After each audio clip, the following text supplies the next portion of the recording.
2 years ago, I was completely caught in chronic generalized anxiety.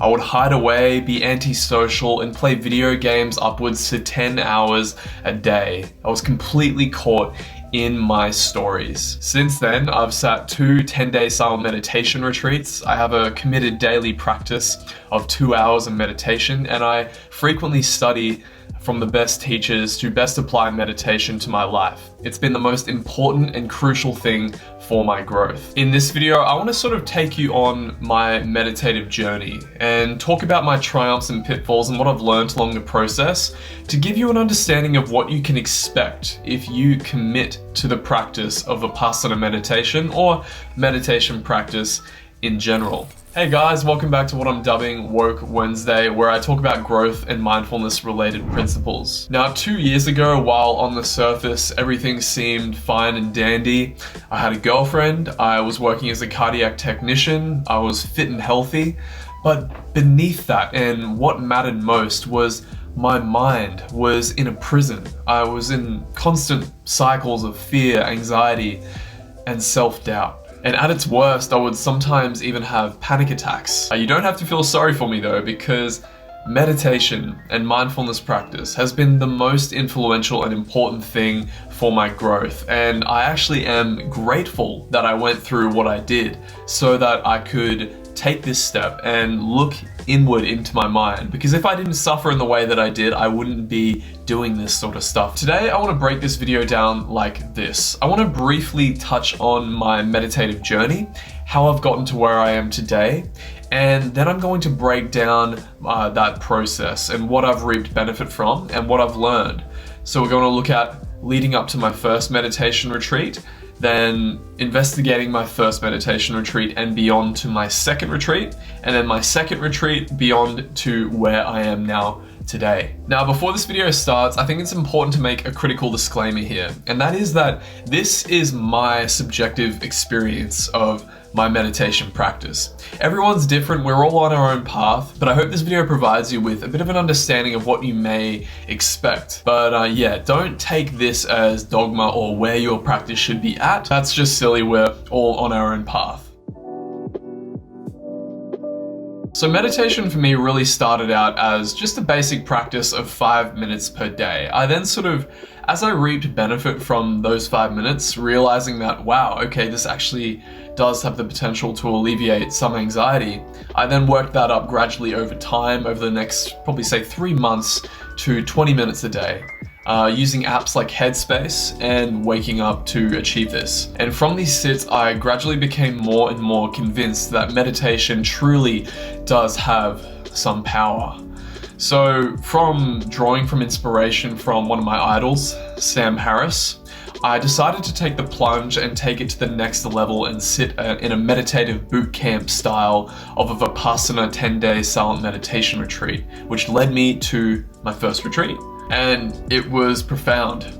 So profound, in fact, that I committed to the recommended 2-hour daily practice after the first retreat, and then went on to sit my second 10-day silent meditation retreat only 6 months after that, with a now committed practice that I'm continuing with until this very day. So that's pretty much my meditative journey in a nutshell. So what have I learned and what are the benefits that I've reaped that I've been able to apply to my day-to-day life? I now want to take you on a bit of a journey through the whole process and see how my practice has evolved over time.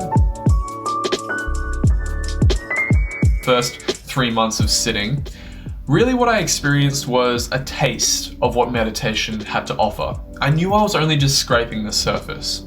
So I experienced alleviation of anxiety, which was one of my key focus areas of what I actually what I was using meditation for. But the issue here was that I was really only receiving benefit from practicing within the meditation sit.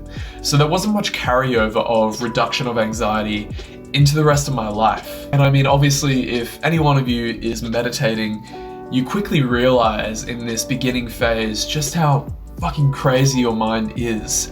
You get lost in thoughts every 2 seconds, and we come to realize that this is actually how our mind is operating all of the time, and it's no wonder that we're suffering, right? So that was one of the clear realizations I made within the first time period of meditation. And one of the main reasons I was also meditating in this time period was because it was mainly a way for me to sort of de-stress at the end of the day. So really, those were the three foundational benefits that I got, which actually is what led me to my first silent meditation retreat, because at the time I was immersing myself in Sam Harris's work, and he advocated for sitting a 10-day silent meditation retreat if you were serious about taking your meditation to the next level, which is exactly what I did. 10 hours and 45 minutes of meditation every single day, no distractions, no internet, no videos, no eating of regular food. You're on a very strict schedule. Straight away, this was one of the first times in my life that I experienced no anxiety. Now, at the time, I didn't even know what this felt like. My body was so accustomed to feeling negative emotion that it was like the hum of the refrigerator turned off in the kitchen. You know what that's like? That feeling. That's what it felt like when I went to this retreat. Could really start to see where the suffering in my life was coming from, where these thoughts of self-doubt were coming from, how they were just spontaneously arising in the mind over and over and over again. Coming off the first retreat, there was a feeling of, I still have so much to learn, right? They say that the first meditation retreat is only just the beginning, and it's really a boot camp to get you started on the path of meditation. So it really is just the beginning, and I definitely felt that. And the high that I had from the meditation retreat of happiness, bliss, and calm soon reduced quickly back to my old habit patterns. It was quite frustrating to reintegrate and then have old habit patterns of anxiety kick in again. So fueled by this sort of doubt and also this understanding of, wow, I just had a taste of what it's like to really be free of anxiety, I was fueled by that, and I really started to read up on a lot more about Vipassana. So I read William Hart's book on Vipassana, The Art of Living. I immersed myself in more intellectual understanding of what meditation can do by reading Sam Harris's work and immersing myself in that sort of stuff. So what benefits was I receiving in my day-to-day life in this regard? Well, I developed far more awareness of my bodily sensations throughout the day. So I had frequent moments where I would punctuate my day with check-ins of checking in with the sensation in my body. Where was I at mentally? And then sort of regrounding myself and finding my center a lot more readily. That was far more accessible than it was pre-retreat. So I was also increasingly able to pull myself away from negative emotion. So previously, where I was trapped in emotions of anxiety, I was able to sort of pull back and observe, and then get snapped back into it again, or pull back. And I noticed this capacity to do this was increasing more and more and more. In fact, what was really remarkable was when the first time I had a panic attack after my retreat, I was actually able to observe it objectively and not get caught in it and sort of fuel the fire. So to be able to pull myself out of a panic attack, that was pretty remarkable. And I also noticed an increased capacity to not sort of fall into patterns of anger. Say I was in an argument with my brother, I was able to pull back and really see like, wow, okay, anger is arising, and not react and say the thing that would escalate the anger and the argument even further. I'd also say that I gained greater appreciation for the little things, more gratitude, more sort of in tune with my body. When I was walking, I would be feeling the sun on my skin or listening to birds chirping around me. So presence in that regard definitely was increased. I also had doubts about the practice. Like, was I doing it right? I felt like there was something missing. Worse, what I came to realize is that I was possessing what Joseph Goldstein dubs the in order to mind, which is where we think we're being mindful, but really what's happening is we're with a sensation, say it's anxiety, you feel it come up, but you're with it in order for it to go away. So I thought I was being mindful, but in actual fact, I was fueling this negative mind state. I was trying to be with it so that it would go away, which goes against the practice of what Vipassana is actually all about. So because I was dealing with all these problems, I called my assistant teacher and I asked him, what do I do in these situations? And he basically told me, look, Sam, you have to come back and sit a second retreat. For my second retreat, I was super eager to get back into it because I'd experienced firsthand tremendous benefit, capacity to pull myself out of a panic attack. Like, that was remarkable. And also just increased presence and mindfulness. I really sort of saw some tangible benefits experientially firsthand for myself, and I wanted to really just strengthen my practice. So I went into this second retreat head first, knowing there was a lot of benefit to be gained. And this retreat was actually quite similar to the first, although I was a lot more committed. Particularly what I noticed in the second retreat was my capacity to deal with negative emotions, so primarily pain. Sitting in meditation, I was able to sit with equanimity and just observe and not react to the sensations that were arising, which was pretty profound for my meditative journey. But I still felt like there was a lot to learn. In fact, on the 8th day, I had a bit of a breakdown. A lot of self-doubt arose. I wasn't sure I was doing the practice right, and I ended up having a bit of a cry because, you imagine practicing. You're on your second retreat, you're on the 8th day, the retreat's about to finish, and having these big doubts, am I doing the practice right, am I doing it right? That really kicked in pretty strong, and I just broke down. Nonetheless, I finished the retreat, and what I realized after that second retreat was I quite quickly fell back into old habit patterns of reactivity. So I found myself getting anxious about being anxious, which was completely contrary to the practice I was doing. So it was quite disappointing and really disheartening knowing that I'd just completed my second retreat, and I felt like I really hadn't made much ground even still. But here's the realization, and this is the tipping point that I think something really shifted for me. What I was doing here was I was practicing Vipassana meditation with what Joseph calls an in order to mind, like I briefly touched on before. But it really started to sink in here that I was craving for pleasant states of mind, and that was the reason why I was feeling so upset and doubtful when I was feeling anxious, because I wanted to not feel anxious. In fact, that is what they warn against the most, and what is so difficult to experientially integrate is this understanding that we actually have to be okay with whatever arises. No matter the mind state, if it's fear, if it's anger, if it's sadness, we have to realize that everything is the product of external conditioning, and all we are doing is witnessing it arise and pass. And this was a realization that quickly became apparent after my second retreat.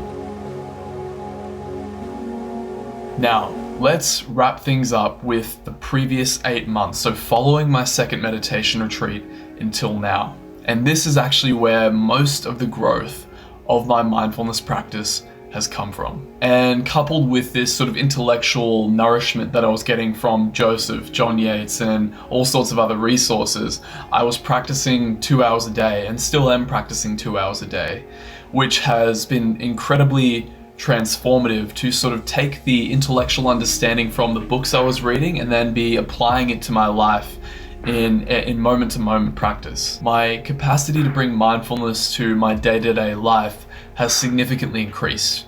The moment that I wake up, I notice that my default pattern and my default state is to become mindful of sensations of breath. I'm also bringing it out into my day-to-day life. So when I'm out walking or shopping, I'm very present with like sensation or thoughts arising in the mind and that sort of stuff. And developing on the sort of previous capacity to pull apart from emotions, this capacity is getting larger and larger and larger to the point where it's giving me so much courage to sort of step out of my comfort zone, do things like this, like YouTube, post vulnerable things on Facebook, and really just step out of my comfort zone, particularly with like dating. I've been doing a bit of dating recently.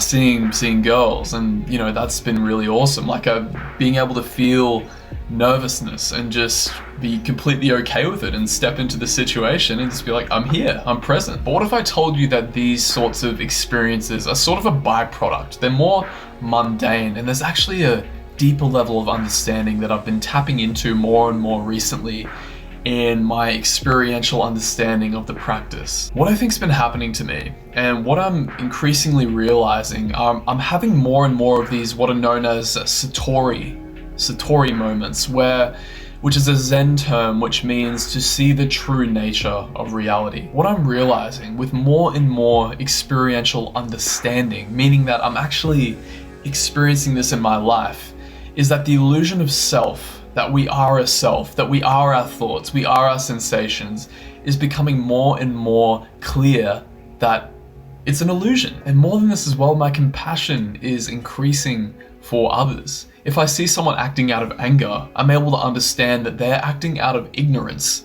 They don't know better, and they're trapped in their own story. And I've experienced for firsthand what that's like through my own experience. So I can understand why they're acting out of that and realize that, okay, here's a person acting out of ignorance, and in that way I can have compassion for them. The best way I can put it is it's almost like I've become aware that I'm a video game character, and occasionally I slip into patterns of thought and negative emotion, but with continued practice, with the continued 2 hour sits per day, 2 hours of meditation sitting per day, and continually understanding meditation knowledge and wisdom by listening to people like Joseph Goldstein and broadening my knowledge, I can see the light at the end of the tunnel, and I know that I'm on the path. Basically, this is a journey. I know I'm just getting started, but I'm so excited moving forward, and I know that I'm only just scraping the surface right now. So moving forward from here, continuity of practice is absolutely going to be key. And if I can leave you with one thing, is that don't get discouraged. Although we have our doubts with practice, inevitably if you stay committed and you keep trying to understand the proper way of practicing by listening to Dharma talks, listening to podcasts, just reading up and continuing your practice through sitting meditation sits, eventually you will make progress, and commitment to it is the most important thing. Not blind belief, but experiencing for yourself the benefits and then moving forward in that regard. If you're new to the channel, my name's Sam Roth. I make weekly growth and mindfulness related videos. If that's something you enjoy, I encourage you to subscribe to the channel. And if you found value in this video, give me a like. Let me know how you feel. It just helps out the algorithm because I'm a new channel. And leave a comment to let me know if you've experienced anything similar to me with your triumphs or your pitfalls in your practice. I'd be curious to know. Thanks for watching, guys, and I will see you in the next video.